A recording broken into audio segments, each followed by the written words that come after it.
Mula, I'm DJ Toro. Join me every Monday to Thursday, 7 until midnight. The premium classics on Gold FM, only the classic hits.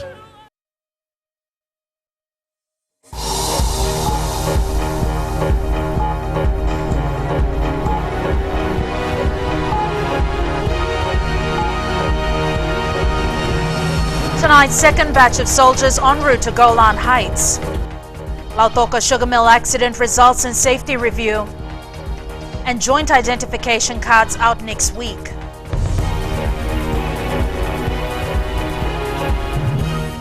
Good evening, I'm Jackie Spate and you're watching FBC News.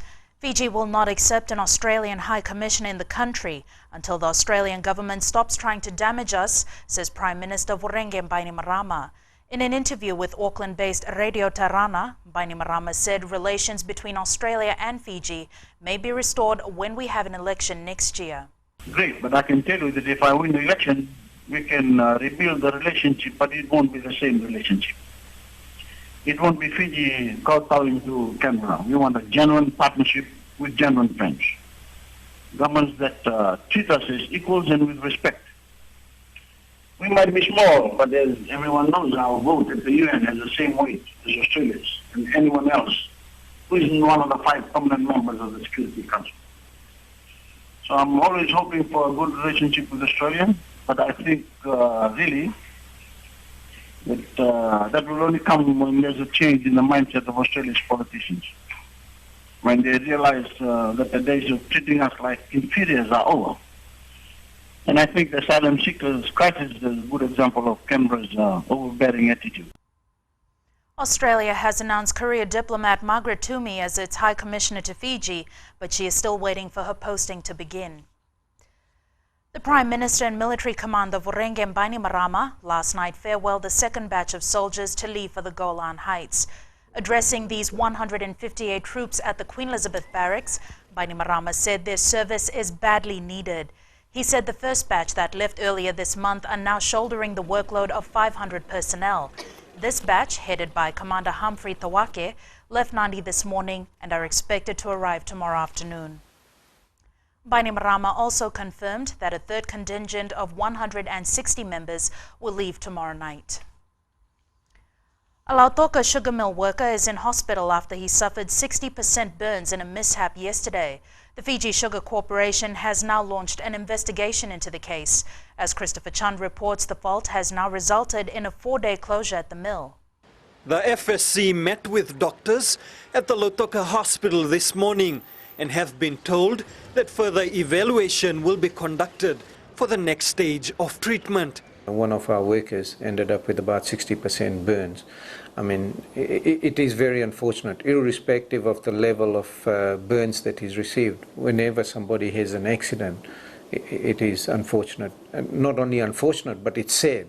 According to the company, a part of the evaporator which had been welded on came off, resulting in hot liquid being poured over the mill worker. The incident occurred yesterday morning, and FSC is now reviewing its procedures. The OHS group normally looks at the situation and they will then come up with recommendation. So based on that recommendation, we will implement what the changes needs to be. But then we also look beyond that. So because this may be an isolated case, for example, in here, well, we've got 4 mills, so we check on the other mills to ensure that, we don't have a potential issue on the other mills. Khan is hoping the mill will be operational from Sunday. It hasn't affected the cane that has been coming into Lautoka for processing, because all that cane has been shifted across to Rarawai. So there was basically 3 areas. One, the cane that was already there when the mishap happened early hours of yesterday morning. All that cane's gone across to Rarawai to be processed. The FSC is now trying to implement new safety procedures. We now join Chris live from the West. Chris, what is the mill worker's condition tonight? Abdul Khan, the FSC boss, personally visited the employee this morning and also spoke with his wife at the hospital. The doctors have advised Khan that the worker is stable. They're going to observe his progress over the next week and then decide on the next course of treatment. Khan says the FSC will do everything it can to help the employee. That's about all that can be said about this incident for now, Jackie. Vinaka Chris. Health officials will begin a filariasis survey next month. As Shireen Lata reports, the survey will find out where Fiji stands in terms of awareness and other campaigns to reduce filariasis. The house-to-house survey will confirm if there's an increase in filariasis cases since the last data collection. We had a prevalence rate of 0.9% in the West. This is 2007 data. We had a prevalence rate of lymphatic filariasis of 2.9% in the North, 15% or so in the Central Division, and 11% in the Eastern Division. So when you put that all together, we have a national prevalence rate of 9.5%. In 2010, the ministry carried out similar survey in the Western Division and found the numbers had dropped compared to 2007. The Central Eastern Division is still ranked as high risk, and Dr. Mike Kama says this is due to a number of factors. Probably got to do basically with the with the population size. It has to do with the population size, and it has to do perhaps with the dynamics of transmission, and maybe there's something with the climate. He adds families should keep a lookout for officials from the ministry as of next month. People, they will be coming around, and they may have uniform, they'll have IDs. Please allow them access into your community, into your houses, so that they're able to conduct this this activity. The officials will be taking blood samples, and treatment will be offered to anyone who tests positive for filariasis. Shireen Lata, FBC News. There's been a lot of talk this week about 4G spectrum and its impact on mobile communication. Chanel Sivan looks at what 4G is all about. Mobile and internet communication providers are expected to roll out enhanced services with the new 4G spectrum now at their disposal. So what is this fourth generation network? 4G is just an evolution of technology in a way. You remember when we started the early days of telecommunications, it's the basic telephone, maybe data services for business at the end of the day. Obviously you see now on the market a whole host of, devices, and the speeds are always improving on that. But for Fiji, I think the simplest way I can put it is maybe bigger, better, and faster at the end of the day. That's what 4G and the spectrum that's been released into the market. Vodafone Manager Corporate Affairs Shalendra Prasad says Fiji is leading the South Pacific in terms of technological advancements. The next generation of technology is LTE, which is long-term evolution. And now that we have been able to, get the spectrum required, it paves the way for us to actually now start looking at vendors and securing the right gear to be able to offer this technology. And as you know, I think in our part of the region, only Australia has LTE at the moment. Digicel Chief Executive Maurice McCarthy says access to 4G technology means they can introduce more for Fijians. In 2008, when we entered into the market, we significantly reduced prices. You've seen the cost of smartphones come down significantly, and that's fantastic for the country as it gives people access to data. So what we want to do is invest further into the network. At the end of the auction on Wednesday, the Communication Ministry secured more than $5 million from the three companies. The three companies now have 12 months to start making use of 4G. Chanel Sivan, FBC News. The joint identity card of the Fiji National Provident Fund and the Fiji Revenue and Customs Authority will be issued to the public from Monday. A statement today says the card will be issued first to 250,000 FMPF members who also have a tax identification number or TIN. Both organizations have identified Suva as the first location with the majority of the country's workers. The new cards will enhance members' and taxpayers' experience in obtaining services that require key identifiers. Coming up, Malau Jetty in Lambasa gets new infrastructure in order to resume sugar exports.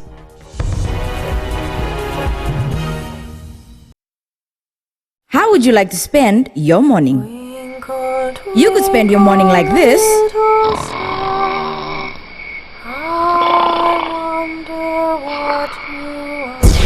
Or you could spend it like this.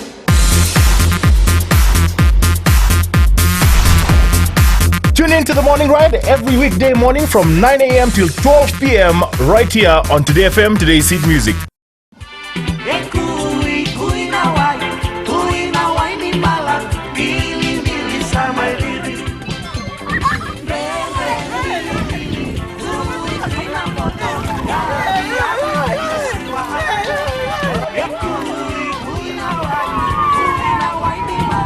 Nimbula, methango nimilote na isorotumua. Nama kia umina rua kina ona na veka vi monite kina vakaromuka. Rongo mena via sana kina vibaga barota kinin reko malolo. Ena radio Fiji wana na wongani via niano. Ngai nama kia kina.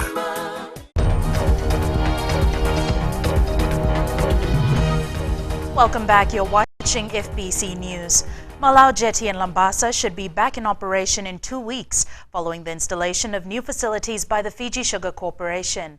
The jetty was damaged in November last year by a ship carrying molasses. Ritika Pratap reports.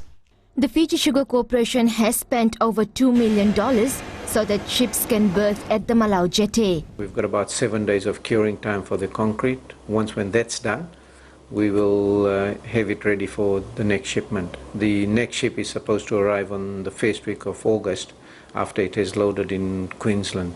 8 months ago, a ship damaged the dolphin infrastructure that is used to tie vessels to the wharf. Abdul Khan says building a new structure was the best option. When we carried out the review, we found out that it was better for us to replace the dolphin rather than do the repair works. So we went ahead and obviously got the new dolphin underway. The cost is to build a dolphin is just over $2 million, and there was other work associated with doing the design work, doing all the surveys, etc. as well. 19,000 tons of sugar from the last crushing season had to be held back because the jetty was closed. The first thing we will do is the ship that comes in the first week of August, they will load the 19,000, hopefully around about the 20,000 tons, and then it'll be away to London. The jetty is the only means of transporting sugar processed at the Lambasa mill. Ritika Pratap, FBC News. The capital city is benefiting from increasing tourist arrivals thanks to cruise liners. However, as Akosita Tale reports, while there has been a boom in tourism, some sectors are still missing out. The Silver Retailers Association is encouraged by the increase in cruise liners visiting the capital. Hundreds of visitors coming off cruise liners means more business, but not for everyone. Electronic goods, for instance, is no good for to try and sell to the cruise liners. Australians, New Zealand, Americans, they find all those things far cheaper back home than they will buy it here. So they will never buy those things anymore. Laudia does admit that duty-free shops, handicraft dealers and couriers are the major beneficiaries, and there is a trickle-on effect. All these cruise liners that come into the country bring in a lot of revenue to other sectors like the transport industry, the other tourism, entertainment section, the restaurants, and a whole lot of other. So it keeps the activities alive.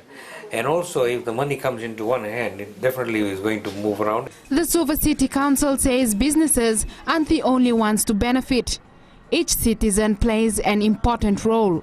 The courier handicraft guys, the taxi operators, everyone, each and every one of us, restaurant owners, hoteliers, we should all make sure that we give the best of the best to the tourists. So we should be very fair with them.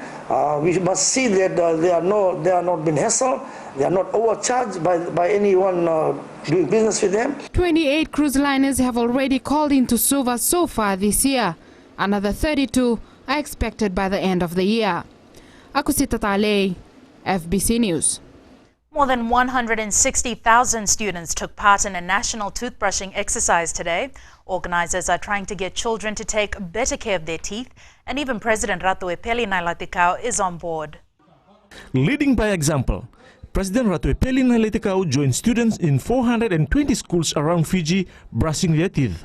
We are trying to just emphasize to the whole people of Fiji, the simple measure of brushing your teeth twice a day will reduce a lot of dental problems that we face now in Fiji. This national event was initiated because of the alarming statistic from the 2004 National Oral Health Survey, which revealed that 80% of the children in Fiji suffer from tooth decay.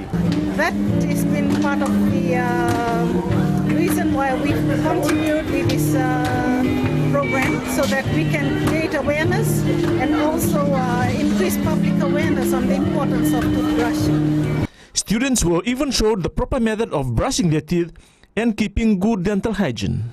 Before we never learned how to brush our teeth in certain ways, like today we learned certain skills to brush our teeth. Very educational as we've learned new things of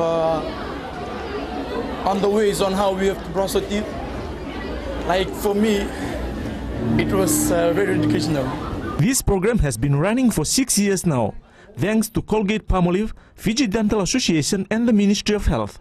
Epili Tukuasa, FBC News. Rewa Province has begun 2 days of fundraising, hoping to raise $200,000. Money from the two-day event will be used for provincial development and education. Apisalome Dhoka reports. Rewa Day has brought together people from 54 villages wanting to improve living standards in the province. To teach their children to respect God. Likewise, they should also see that the children of Rewa should receive the education that they deserve. Collecting $200,000 in 2 days won't be easy. Tangitaki Berata says the carnival has become an annual event, and based on past experiences, they expect good results. And we have seen in these last 9 years that students who were given the opportunity to go to secondary school, as well as those who go further for tertiary education, they were successful. Whatever amount raised will only go to development work. $3,000 per village, half should go to the village levy that goes to the provincial office for the running of the province, and the other half should go to the development committee of the education in Rewa. The carnival at Syria Park in Nausori ends tomorrow. Apisalome Dhoka, FBC News. End of the week, start of all the sports. Jamie, what do you have for us tonight? Good evening. Well, coming up tonight, some sound advice from a former New Zealand 7-star and a loss for Suba, hands bar the Football League title. Details coming up.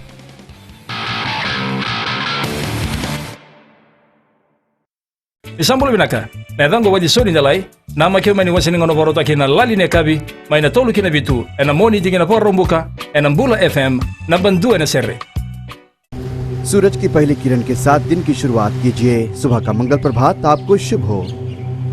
सुबह सुबह हो खुशियों का मेला, ना लोगों की परवाह ना दुनिया का झमेला, पंछियों का संगीत हो और मौसम अलबेला, मुबारक हो आपको ये खूबसूरत सवेरा। हर सोमवार से लेकर शुक्रवार तक सुबह 6 से लेकर 9 बजे तक शामिल रहें रेडियो फिजी 2 पर हम सफर में रविंद्र सिंह के साथ।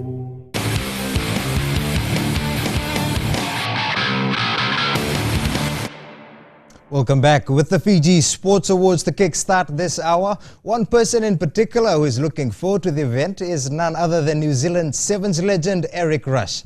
A strong believer of giving recognition to those behind the scenes, Rush will be the guest speaker at tonight's awards. Talentada Kadaka reports. A special night awaits our sports people, rewarding them for their efforts and achievements over the past year. And to celebrate this special night with them is an iconic player in the Sevens rugby world. The thing I like about sports awards is they don't just look at the players, they look at the administrators, the volunteers and the coaches. They're people who don't often get in the limelight. The players are always in the limelight. And that, for me, it's actually more important for the people surrounding the game. With the Dean's quarterfinals to be held tomorrow, Rush says exposing players to top-level rugby would raise the standard of schools rugby. To get good at a certain level of competition, you need to be playing that level of competition. You know, I guarantee you take your boys here and you play them in the Auckland competition, they'll come back much better players because they have hard rugby every weekend. The Fiji Sports Awards is currently underway at the Vodafone Arena in Lothala Bay. Once a great motivator for his New Zealand Sevens team, now he's in the country to motivate our sports stars. Talenda Udakadaka, FBC Sports. Tevita Kurindrani has become the latest Fijian to be named to the Australian Wallabies rugby squad. The ACT Brumbies utility back will start at outside centre against the Bulls in the Super Rugby semi-final Sunday morning, was today named to the 40-man training squad ahead of the Rugby Championship. Kurindrani has become a regular for the Brumbies and has been one of the standouts for the franchise. He has also played sevens for the Australians. Suva will have to wait until this weekend to see if it qualifies for the OFC Champions League next season. They were beaten 3-1 by Rewa last night, handing bar the 2013 Fiji Sun GP Battery's National League title. Suba, Lautoka and Nandi are now in contention for a second place finish. Here are the goals from the Suba-Rewa clash.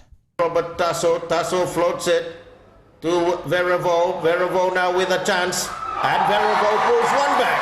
He does score. He does score in the 40th minute of play.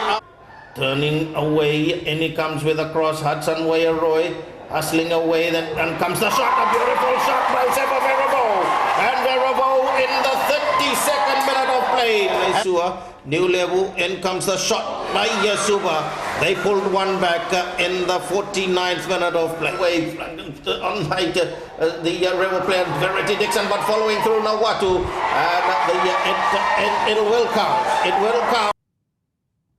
A little over a month remains before the Pacific Mini Games, and Athletics Fiji wants to get all athletes to the capital so they can train at the best facility the country has to offer. Only 25 athletes are going to the Games, but the goal of attaining the maximum number of medals remains. Shelvin Chand spoke to Athletics Fiji. Not all athletes are based around Suva, and not all have access to the best facilities. This is what Athletics Fiji wants to change before they fly out to Wallis and Futuna. We're trying to finalize relocating our athletes that are out in the west in Honolulu, so that at least they can spend 3-4 weeks together and sort of brush up on some last-minute preparation, so that make sure that everybody will be 100% ready for the mini games. The size of the squad does not matter. According to Athletics Fiji, it's the quality results that can be produced by the athletes. So it's a small squad. Athlete like say Mbanuve, Tambakodoro, is going to be involved in the 100, 200, 4x1 and maybe even the 4x4 relay. So potentially he can win 4 gold medals. With the squad being a young one, 2 athletes are in contention to lead the team. I would suspect that high up on the list would be Leslie Copeland, who's even though he's only in his mid-20s, he's a veteran now of many games. And the other choice is Mbanda Vitamkodoro. So the Pacific Mini Games will be held in Wallis and Futuna in September. Shalvin Chand, FBC Sports. That's it from me for this week. Until Monday, have a safe weekend. Good evening.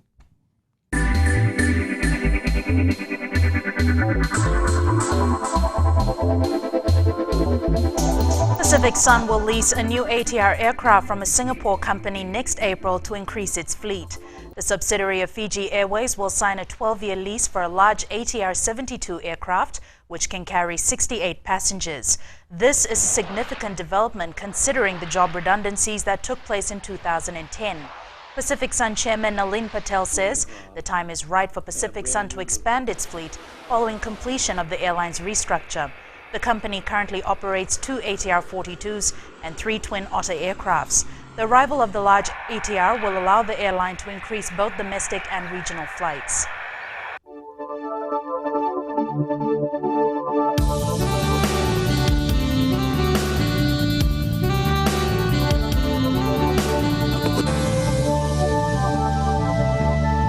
Weather time, and Jen, what do you have for us? Nothing different today, Jackie. Suva and the Hidden Paradise experienced a cloudy period today with a bit of rain in the morning. The western side, however, were fortunate enough to enjoy some sunshine. Looking at temperatures now, Ba and Lambasa are the only 2 centers in the 30s today. Lambasa is on 31 degrees, the highest on the chart, while Suva's got the lowest at 26 degrees. Tomorrow sees a generally fantastic day for everyone. Sunny conditions across the nation, just a few clouds and showers here and there. Mariners, no change for you. Moderate seas and southeast swells are set to continue. They say a picture paints 1,000 words. Tonight I'm lost for words when I look at what Amy Vunisina sent in. Taken at Mana Island Resort and Spa, I'll let the scene behind me do all the talking. That's weather. Thanks for keeping me company this week. Until the next great photo, stay safe and stay smiling. Thanks so much for that, Genevieve. And recapping the headlines, Prime Minister Vorenge Bainimarama says Fiji won't accept an Australian High Commissioner until the Australian government stops trying to damage Fiji. Second batch of soldiers tonight en route to Golan Heights, and Fiji Sugar Corporation reviews safety procedures following mishap. To the poll question now, and we ask, should Fiji FA combine Tavua soccer with Vatukola? Visit our website www.fbc.com.fj to have your say. Remember to send us newsworthy pictures and videos. Email citizenseyes@fbc.com.fj. That's it from me for the week. I'll be back again on Monday. Until then, have a safe and enjoyable weekend. Good night.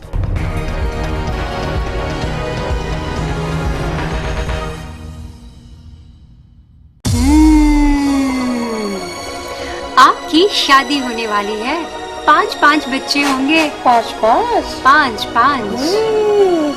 हाय, मैं हूँ आपकी सहेली वेणु। सुनते रहिए मिर्ची FM। मैं हूँ ना 9 से 12 बजे तक।